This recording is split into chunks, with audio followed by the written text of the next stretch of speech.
हाय बच्चो, नमस्ते. आज आपण ससा आणि कासव यांच्यातली शर्यत पाहायची. चला, एका जंगलामध्ये ससा आणि कासव चालत होते. ससा, अरे कासवा, किती हळू चालतोय, माझ्यासारखा वेगाने धाव ना.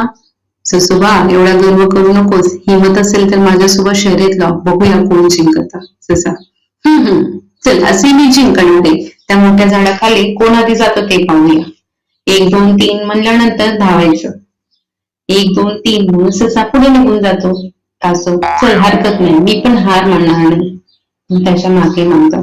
पुढे गेल्यानंतर ससा मागे पाहतो. त्याला कुठे कासव दिसत नाही.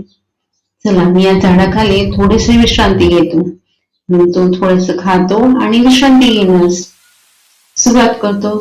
थंड हवेची झुळूक लागल्यामुळे त्याला झोप लागते.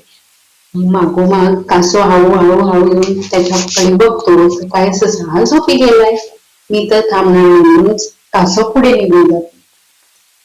सशाला ते जाग, अरे मला तर झोप लागली, हा कासव कुठे गेला म्हणून तो मोठ्या झाडाकडे धाव घेतो. बघतो तर काय तिथे कासव दिसतो त्याला. कासव म्हणतो, मी शर्यत जिंकली. ससा, अरे मला तर झोप लागली आणि मी शर्यत हारलो.